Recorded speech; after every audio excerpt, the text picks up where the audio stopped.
ऐसा अवसर है जब देश के प्रधानमंत्री, जो केवल ना भारत की एक पहचान है बल्कि पूरे वैश्विक जगत में अपनी एक अमिट छाप छोड़ते हैं, माननीय प्रधानमंत्री श्री नरेंद्र मोदी जी, वो मध्य प्रदेश आ रहे हैं और खासतौर पर एमपी को हिंदुस्तान का दिल कहा जाता है। कैसे पीएम एमपी की जनता का दिल जीतने वाले हैं, जनजातीय सम्मेलन के जरिए राजधानी भोपाल से आगाज करेंगे। हमारे साथ तमाम मसलों पर बातचीत के लिए मौजूद हैं मध्य प्रदेश भारतीय जनता पार्टी के सम्मानित अध्यक्ष सांसद श्री विष्णुदत्त शर्मा जी। माननीय सांसद जी, आपका बहुत बहुत स्वागत है। अध्यक्ष जी, किस तरह से देखते हैं वीडी भाई साहब आप माननीय प्रधानमंत्री जी के इस भोपाल दौरे को, क्योंकि कहा जा रहा है कि एमपी का दिल जीतने आ रहे हैं प्रधानमंत्री जी? देखिए, ये माननीय प्रधानमंत्री जी का दौरा जो मध्य प्रदेश के जी लिए 15 तारीख को वो आ रहे हैं, जी, ये हम सब के लिए एक गौरव का दिन है बिल्कुल ठीक बात है कि भारत के ही नहीं, दुनिया के सबसे लोकप्रिय नेता, जी। भारत के यशस्वी प्रधानमंत्री नरेंद्र मोदी जी 15 तारीख को जनजातीय गौरव महासम्मेलन, बिल्कुल यानी लाखों की संख्या में जनजातीय समाज के हमारे बंधु जी, भाई बहन, जो गौरव दिवस के तौर पर हम 15 नवंबर भगवान बिरसा मुंडा जी की जयंती पर मनाने वाले हैं, बिल्कुल ठीक बात है। उसकी शुरुआत दुनिया के सबसे लोकप्रिय नेता माननीय प्रधानमंत्री नरेंद्र मोदी करेंगे। ये पूरे मध्य प्रदेश के लिए और भारतीय जनता पार्टी के एक कार्यकर्ता के लिए तो गौरव का विषय है ही, जी जी लेकिन मध्य प्रदेश की 7.5 करोड़ जनता के साथ देश का हमारा जो जनजातीय समाज है, जी जी, उसके लिए भी ये गौरव का दिन है कि भगवान बिरसा मुंडा की जयंती पर गौरव दिवस की शुरुआत मध्य प्रदेश से माननीय प्रधानमंत्री करेंगे। जी जी हम सब लोग इस बात को लेकर के पूरा मध्य प्रदेश उत्साहित है। जी, बड़ी बात है। उत्साह पूरी तरह से नजर आ रहा है। किस तरह से आप देखते हैं, जब वैक्सीनेशन में हमने पूरे दुनिया को एक बड़ा पैगाम, एक बड़ा संदेश दिया है, अब इस वैक्सीनेशन के अभियान में दूसरा इसका पहलू सामने आने वाला है। क्या आपको लगता है कि भोपाल की सरजमी से एक आगाज ये भी होगा कि भारत एक ऐसा देश है जो पूरी दुनिया को जागरूकता का पाठ भी पढ़ा सकता है? देखिए, ये बिल्कुल आपने बहुत सही कहा। जी भारत के आज़ादी के इतिहास के बाद जी जी, दुनिया में कई प्रकार की ऐसी चीज़ें हुई, भारत के अंदर भी कई ऐसे परेशानियों का दौर आए, बिल्कुल लेकिन ये पहला अवसर है कि पहले हम ये देखते थे कि विदेशों में कहाँ से हमको वैक्सीन मिलेगा, बिल्कुल ठीक बात है। फिर हम अपने लोगों को वैक्सीनेशन कराएंगे। लेकिन भारत के प्रधानमंत्री नरेंद्र मोदी ने कोविड के इस महामारी के संकट में जी उनकी जो दृढ़ इच्छा शक्ति थी, जी जी, जो उन्होंने नारा दिया कि आत्मनिर्भर भारत, बिल्कुल तो इस वैक्सीनेशन के दृष्टि से भी हम अपने भारत को आत्मनिर्भर कैसे बनाएं, ये माननीय प्रधानमंत्री ने वैज्ञानिकों को, हमारे उन सभी इस क्षेत्र में काम करने वाले लोगों को ताकत दी और कहा कि आप इस दिशा में कदम बढ़ाइए, मैं आपके पीछे खड़ा हूँ। बिल्कुल ठीक बात है। और जब लीडरशिप खड़ी होती है तो जो विल पावर माननीय प्रधानमंत्री का था, उसका परिणाम है कि एक नहीं, दो वैक्सीनेशन अपने देश के वैज्ञानिकों ने स्वदेशी वैक्सीन बना के तैयार किए। और हमें गर्व है इस दुनिया के अंदर, इस देश के अंदर, कि कहाँ हम दूसरों पर आधारित होते थे, जी जी, आज भारत के प्रधानमंत्री की इच्छा शक्ति के कारण, माननीय मोदी जी की इच्छा शक्ति के कारण, जी जी, आज हमने अपने देश के अंदर 125 करोड़ के ऊपर वैक्सीनेशन हमारा होने जा रहा है, जी जी, अपने आप में जो कीर्ति दुनिया के अंदर इतिहास हमारा है। बिल्कुल ठीक बात और दूसरी बार मैं कहूँगा कि अन्य देशों को भी भारत ने वैक्सीन दे करके, जो हम कहते हैं कि सर्वे भवन्तु सुखिनः की कल्पना, वसुधैव कुटुंबकम, जी जी जी, विश्व एक फैमिली है, बिल्कुल इसको चरितार्थ करने का काम भारत के प्रधानमंत्री मोदी जी ने किया। और आज हम कह सकते हैं कि 100 लगभग 80 देशों को तो भारत ने मेडिसिन दी, प्रोवाइड कराएं, बिल्कुल ठीक है। मेडिसिन प्रोवाइड कराया। ये पहली बार भारत के आज़ादी के इतिहास में हुआ है। तो माननीय प्रधानमंत्री मोदी जी के नेतृत्व में दुनिया के देशों ने, इजराइल जैसा ताकतवर देश कहता है कि धन्यवाद मोदी जी। दुनिया के मुस्लिम देश, जिनके बारे में पता नहीं क्या क्या बीजेपी के बारे में या इस विचार के बारे में कहा जाता है, उनको भी वैक्सीन और मेडिसिन उपलब्ध करा के उन्होंने भी मोदी जी को धन्यवाद दिया। तो ये भारत के प्रधानमंत्री जी ने भारतीय संस्कृति को भी परचम दुनिया के अंदर फहराया है। और कोविड के महामारी के संकट में जी, दुनिया ने मोदी जी के नेतृत्व को स्वीकारोक्ति दी है और मोदी जी के साथ दुनिया का नेतृत्व चला। ये हर भारतवासी के लिए एक गौरव का विषय है। जी जी, माननीय अध्यक्ष जी, क्या मानते हैं, प्रधानमंत्री नहीं देश में महाप्रधानमंत्री हैं? क्योंकि जिस हरफनमौला अंदाज के लिए माननीय नरेंद्र मोदी जी जाने पहचाने जाते हैं, तो ये माना जाए कि हमारे देश के पास प्रधानमंत्री नहीं बल्कि महाप्रधानमंत्री है। देखिए, ये बिल्कुल आप कह सकते हैं कि भारत के प्रधानमंत्री इतनी बड़ी शख्सियत, जी जो अगर अभी सर्वे होता है, अमेरिकन एजेंसी सर्वे करती है, जी जी, और उस सर्वे के अंदर दुनिया में लीडरशिप में 70% लोग बिल्कुल। भारत के प्रधानमंत्री को कहते हैं कि दुनिया का अगर कोई सशक्त और ताकतवर नेता है तो भारत के प्रधानमंत्री नरेंद्र मोदी है। जी जी ये सामान्य घटना नहीं है। बिल्कुल बिल्कुल। तो इसलिए भारत के माननीय प्रधानमंत्री वो तो एक सामान्य से सामान्य कार्यकर्ता की भूमिका में भी रहते हैं। जी जी जी वो एक सामान्य से सामान्य उस रूप में जो कहते हैं कि मैं तो प्रधानमंत्री नहीं, जनता का सेवक हूँ, बिल्कुल। देश का सेवक हूँ। हम्म। तो हम उनको महाप्रधानमंत्री कहेंगे जी। तो मुझे लगता है कि उनको शायद अच्छा नहीं लगेगा, बिल्कुल। लेकिन दुनिया और देश उनको इस रूप में देखता है। लेकिन भारत के प्रधानमंत्री माननीय मोदी जी जनता के सेवक के तौर पर खड़े हैं। आज मैं कह सकता हूं कि दुनिया को नेतृत्व देने का काम जी। भारत के लोकप्रिय प्रधानमंत्री मोदी जी ने किया है, जो हम सब लोगों के लिए गौरव का विषय है। वीडी भाई, एक मेरे मन में सवाल था कि जिस तरह से आप नवाचार के लिए जाने जाते हैं, राजनीति में नवाचार और नई ऊर्जा का जो एक संचार आप करते हैं, बड़े शुभ कदम है भारतीय जनता पार्टी के लिए, आपके लिए। जैसे ही आपने कमान संभाली वैसी सरकार में आ गई पार्टी आपकी। आने वाले दिनों में ये जो नवाचार का क्रम है इसी तरह से आगे बढ़ने वाला है, और शुचिता की जो बात आप लगातार करते हैं उससे लेकर क्या कोई रणनीति है? देखिए, इसके बारे में मैं ऐसा मानता हूँ कि भारतीय जनता पार्टी जो दुनिया का सबसे बड़ा राजनीतिक दल है। जी जी। कल माननीय प्रधानमंत्री जी ने 2 दिन पहले हमारी राष्ट्रीय कार्य समिति के अंदर कहा था। जी जी। वो जब प्रधानमंत्री बने थे तब कहा था जी। और राष्ट्रीय कार्य समिति में उन्होंने उल्लेख किया कि जिन लोगों ने इस दल को खड़ा करने के लिए बिल्कुल अपने जीवन पूरा लगा दिया, ऐसे एक नहीं लाखों कार्यकर्ता हैं बिल्कुल। जिन्होंने बलिदान भी किया है, अपने जीवन को पूरा समर्पित कर दिया। ऐसे कार्यकर्ताओं के कारण आज भारतीय जनता पार्टी दुनिया का सबसे बड़ा राजनीतिक दल बना है। आज मैं हमारे लक्ष्मी नारायण गुप्ता जी, जो भारतीय जनता पार्टी जनसंघ से लेकर के 1952 के अंदर वो भारतीय जनता पार्टी के हिंदू महासभा के विधायक रहे, बाद में जनसंघ के विधायक बने, फिर बीजेपी के विधायक बने। आज मैं उनसे मिलने गया था, जो कमल पुष्प अभियान शुरू किया माननीय प्रधानमंत्री ने। माननीय प्रधानमंत्री जी भावुक थे उन लोगों को देख करके जिन्होंने सर्वोच्च न्यौछावर करके इस दल को इतना खड़ा किया। आज उनको याद करना, उनसे आशीर्वाद लेना, उनके पास जा करके बैठ करके उनसे अगर हम स्पर्श करते हैं तो उनको लगता है कि आज भारतीय जनता पार्टी का प्रदेश का ये नौजवान अध्यक्ष मेरे पास आज आया है। तो एक ये जो सेंटीमेंट है जी, जी। वो भारत के प्रधानमंत्री मोदी जी ने इस दल को इस रूप में जो खड़ा किया है। जी। माननीय अमित शाह जी ने दुनिया का सबसे बड़ा राजनीतिक दल बनाने में महत्वपूर्ण भूमिका निभाई। जी, जी। तो नड्डा जी आज उस यात्रा को आगे ताकत के साथ भारत के अंदर, दुनिया के अंदर बढ़ाने का काम कर रहे बिल्कुल ठीक हैं। तो मैं ऐसा मानता हूं कि भारतीय जनता पार्टी जो दुनिया का सबसे बड़ा राजनीतिक दल है, भारत के माननीय प्रधानमंत्री जी के जो वर्क कल्चर उन्होंने राजनीति में डेवलप किया है, और जिस प्रकार से एक मैं तो ये कहूंगा कि भारत के अनुरूप जी। राजनीति कैसे होगी कि आत्मनिर्भर भारत का नारा देकर के, वोकल फॉर लोकल का नारा देकर अपने देश को सक्षम और सशक्त और वैभवशाली और समृद्धशाली भारत कैसे बनाएं, इस दिशा में आज इस भारत के अंदर लगातार कदम बढ़ने का जो प्रयास है, जिसको कभी नरेंद्र जो स्वामी विवेकानंद बने, वो जो सपना देखते थे, मैं तो ऐसा मानता हूँ उस सपने को इस भारत के अंदर आज के नरेंद्र मोदी जी पूरा करने का लगातार इस यात्रा को आगे बढ़ा रहे हैं। बड़ी बात है, बड़ा कथन है। जिस तरह से स्वामी विवेकानंद एक आदर्श है पूरी दुनिया के लिए, लगता है कि आने वाले दिन में प्रधानमंत्री नरेंद्र मोदी जी के जो कथन हैं और जो सार्थकता के साथ वो जमीनी धरातल पर गति पकड़ रहे हैं, ये जरूर एक राजनीति में शुचिता का परिचायक भी बनेगा। माननीय वीडी भाई साहब, ये कैसे आप कर लेते हैं? आपके बारे में कहा जाता है कि आप बहुत ज़मीन से जुड़ाव रखते हैं, एक ज़मीनी कार्यकर्ता तक भी आप पहुँचते हैं, और बड़े जब क्रांतिकारी फैसले पार्टी हित में, देश हित में, राष्ट्र हित में, प्रदेश हित में लेने होते हैं तो वो भी ले लेते हैं। तो ये जो तालमेल और जो समन्वय है, इसकी सियासी शक्ति आपको कहाँ से मिलती है? देखिए, भारतीय जनता पार्टी एक ऐसा दल है जो परिवार भाव से काम करता है। जी जी। और मैं एक बात और मैं कहना चाहता हूँ कि भारतीय जनता पार्टी हमेशा से टीम स्पिरिट पर काम करती है, कि हम सब मिलकर के सामूहिकता के आधार पर आगे बढ़ते हैं। हमारा जो नेतृत्व है वो सामूहिक नेतृत्व है। जी।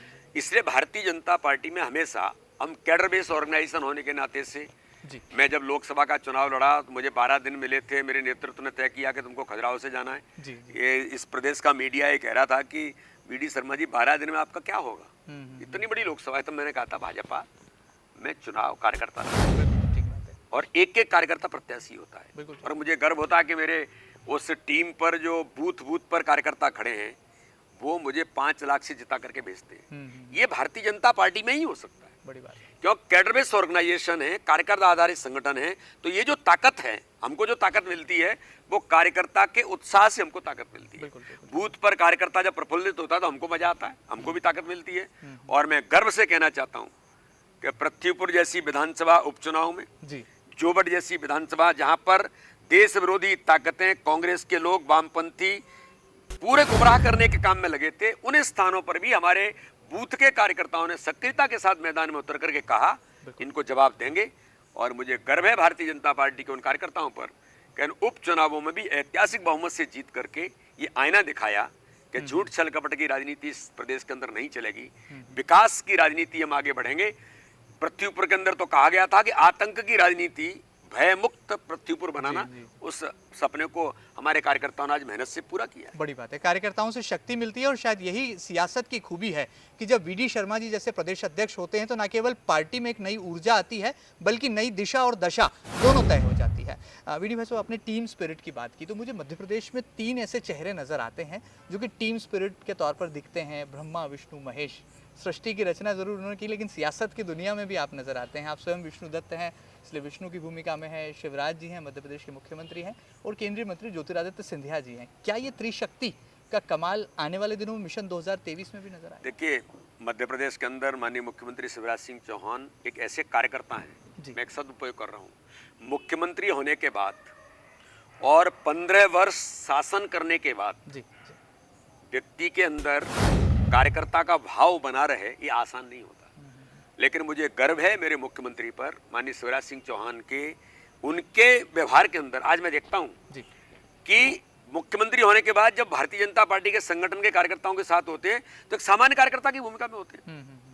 और मध्य प्रदेश के अंदर श्रृंखला एक नहीं है। ये आइडियल ऑर्गेनाइजेशन मध्य प्रदेश का जो खड़ा किया, ये कुशवाहा ठाकरे जी से लेकर राजमाता सिंधिया जी से लेकर प्यारेलाल खंडेलवाल, कैलाश जोशी। आज मैं उल्लेखित कर रहा था जब नाना जी के यहाँ हम लोग गए थे, लक्ष्मीनारायण गुप्ता जी के यहाँ, तो कैलाश जोशी जी हमारे जो प्रदेश के अध्यक्ष रहे, मुख्यमंत्री, अंतिम समय के अंतिम क्षण में मैं उनसे मिलने गया था। जब मैं महामंत्री था राष्ट्रीय, हमारे प्रदेश के अध्यक्ष राकेश सिंह जी थे। जब हम चलने लगे तो जो व्यक्ति अंतिम समय में है वो हाथ जोड़ करके कहते हैं कि अध्यक्ष जी मेरे लिए कोई काम हो तो बताइए। ये कैलाश जोशी बोलते हैं अंतिम समय में। ये भारतीय जनता पार्टी के ऐसे कार्यकर्ता फिर उसमें श्रृंखला में जुड़ते हैं तो आप चले आइए कि शिवराज सिंह चौहान, नरेंद्र सिंह तोमर, कैलाश विजयवर्गीय और ऐसे जो कार्यकर्ता लगातार काम करते करते भारतीय जनता पार्टी में इतनी बड़ी जो श्रृंखला है, जिन्होंने इस संगठन को यहाँ खड़ा किया है। मैं आज अध्यक्ष की जिम्मेदारी मुझे मिली है। मेरा प्रयास है कि मैं भारतीय जनता पार्टी के जो इतना शीर्ष नेतृत्व इस मध्य प्रदेश से निकला है, जहां से भारतीय जनता पार्टी के संगठन को पद्धति विकसित हुई है मध्य प्रदेश से, और पूरे देश के अंदर भारतीय जनता पार्टी मध्य प्रदेश को आइडियल ऑर्गेनाइजेशन माना जाता है। तो मैं उसकी जिम्मेदारी पर, मेरे नेतृत्व ने मुझे यहाँ अध्यक्ष के तौर पर जिम्मेदारी पर भेजा है, लेकिन अध्यक्ष की जिम्मेदारी के अनुरूप बनने की मैं प्रक्रिया में हूँ। मैं प्रयास कर रहा हूँ कि जो काम मुझे मिला है मैं उसके अनुरूप अपने आप को बना सकूँ। तो मेरी तो लर्निंग प्रोसेस है। इतने वरिष्ठ लोग हैं, उनका स्नेह और आशीर्वाद है, और उस आशीर्वाद से जो आपने कहा ना, ताकत हमको यही मिलती है कि वो हमको स्नेह देते हैं, आशीर्वाद देते हैं। कार्यकर्ता और नौजवान ताकत के साथ खड़ा होता है। इसी उत्साह के साथ मेरा ये प्रयास है कि मैं एक अच्छे अध्यक्ष की भूमिका में, इस भूमिका का मैं निर्वहन कर सकूं।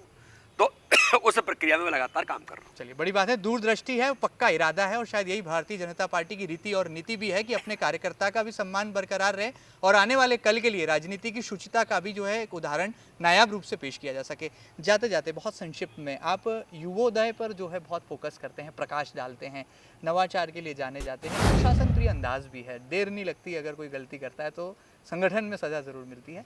नए चेहरों को लेकर किस तरह से आप देखते हैं कि आने वाला जो भविष्य है राजनीति का, क्या वो नए चेहरों के साथ जो है जनता के बीच जाएगी भारतीय जनता पार्टी? देखिए, भारतीय जनता पार्टी समयानुकूल आज के समय में क्या आवश्यकता है उसके अनुरूप काम करती है। माननीय प्रधानमंत्री जी, माननीय अमित शाह जी, माननीय नड्डा जी, या हमारी जो लीडरशिप है, जिन्होंने इस देश के अंदर किस दिशा में हमको आज कदम बढ़ाने की जरूरत है। और मुझे गर्व है कि भारत के लोकप्रिय प्रधानमंत्री जी के कारण आज इस देश के अंदर राजनीति की एक नई दिशा जो बनी है कि देश के लिए काम करना। भारत हमारे लिए पहले है, इंडिया फर्स्ट का नारा माननीय प्रधानमंत्री देते हैं, देश मेरे लिए पहले है। ये जो राजनीति में वर्क कल्चर, ये राजनीति के अंदर वो मूल्य स्थापित किए, आज मुझे गर्व होता है कि भारत का प्रधानमंत्री नरेंद्र मोदी जी वो प्रतिवर्ष जाते हैं, चुनाव जीत करके आते हैं, लेकिन शक्ति अर्जित करने के लिए भगवान केदारनाथ के पास जाते हैं। और भगवान केदारनाथ के पास जाकर के आध्यात्मिक शक्ति के आधार पर राजनीति इस देश की वो शक्ति चाहिए समाज के लिए काम करने के लिए, उन हर वर्ग के गरीबों के काम करने के लिए, वो शक्ति को अर्जित करने के लिए प्रधानमंत्री इस देश के अंदर आध्यात्मिक ऊर्जा प्राप्त करने जाते हैं। किसके लिए? उन गरीबों के लिए। किसके लिए? देश के लिए। किसके लिए? अपने संगठन को ताकत देने के लिए। तो ये जो वर्क कल्चर खड़ा किया है और ये जो एक पद्धति माननीय प्रधानमंत्री जी ने, माननीय अमित शाह जी ने, माननीय नड्डा जी ने जो विकसित की है, मैं आज गर्व से कहता हूं कि पूरा भारत का युवा आज गांव-गांव के अंदर, मैं देखता रहा था अभी जोबट के चुनाव में जनजातीय क्षेत्र में जो गुमराह करने वाले लोग थे, देश विरोधी ताकतों को क्या जवाब दिया है नौजवानों ने? कहा कि ये नहीं चलेगा, विकास का रास्ता ही इस देश में अब काम करेगा।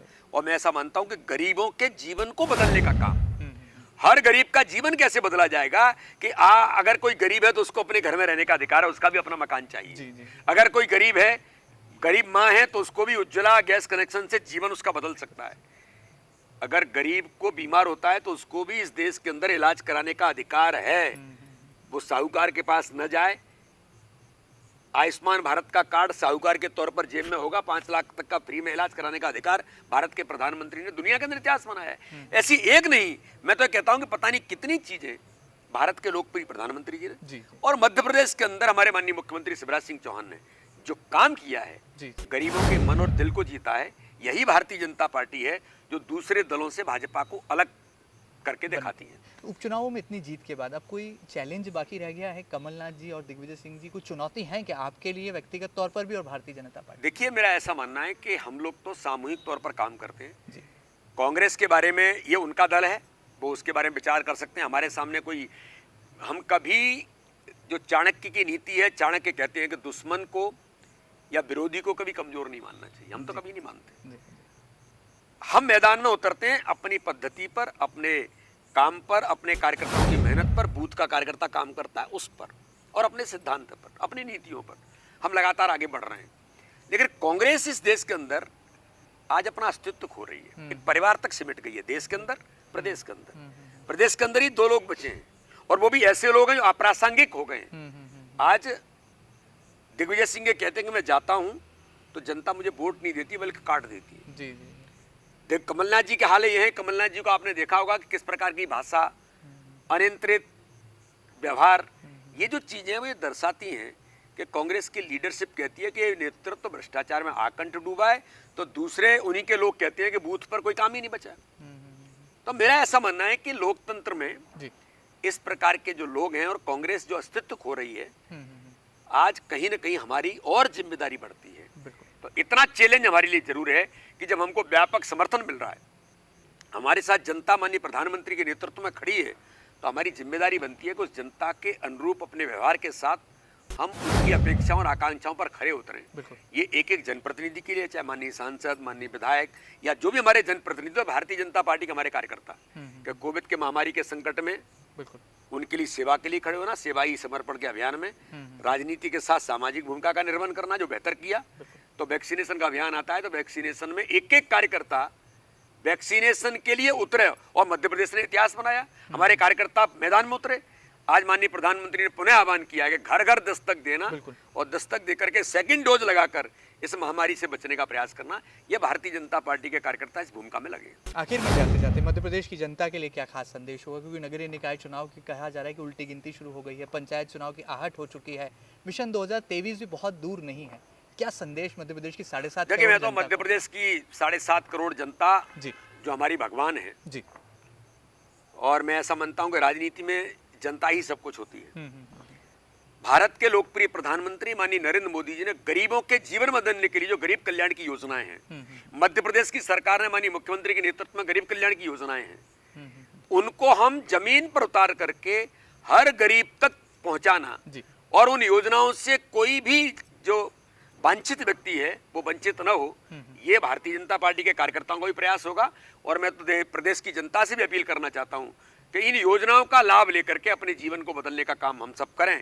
साथ में मैं एक बात जरूर कहना चाहता हूं कि सेकेंड डोज के बारे में, जो कोविड के महामारी के संकट से बचने के लिए जो माननीय प्रधानमंत्री ने पुनः आह्वान किया है कि हम सब निकल करके 7.5 करोड़ जनता जिनको वैक्सीनेशन होना है, सेकेंड डोज लगना है, घर घर दस्तक दें और डोज लगा करके इस महामारी से बचें। बहुत बड़ी बात है। मध्य प्रदेश बीजेपी के अध्यक्ष भी हैं और लगातार सियासी व्यस्तता भी बहुत है। दीपावली का मौका है, लेकिन प्रधानमंत्री चूंकि मध्य प्रदेश आ रहे हैं, हिंदुस्तान का दिल जीतने आ रहे हैं, ऐसे में पूरी भारतीय जनता पार्टी तैयार है पलक पावड़े बिछाकर उनका स्वागत करने के लिए। और आने वाले कल में कैसे वैक्सीनेशन महाअभियान का जो दूसरा चरण है, यानी कि जो सेकेंड डोज का महाअभियान है, वो कैसे गति रफ्तार पकड़ने वाला है, इसे लेकर रणनीति भी तय है भारतीय जनता पार्टी के। ऐसा कुछ कहना है वीडी शर्मा जी का। एमपी न्यूज के इस खास सेगमेंट में फिलहाल इतना ही। ये खास चर्चा आपको कैसी लगी हमें जरूर बताइएगा और ताजा तरीन खबरों के लिए लगातार बने रहिएगा आपके अपने न्यूज चैनल एमपी न्यूज के साथ। फिलहाल दीजिए इजाजत, नमस्कार।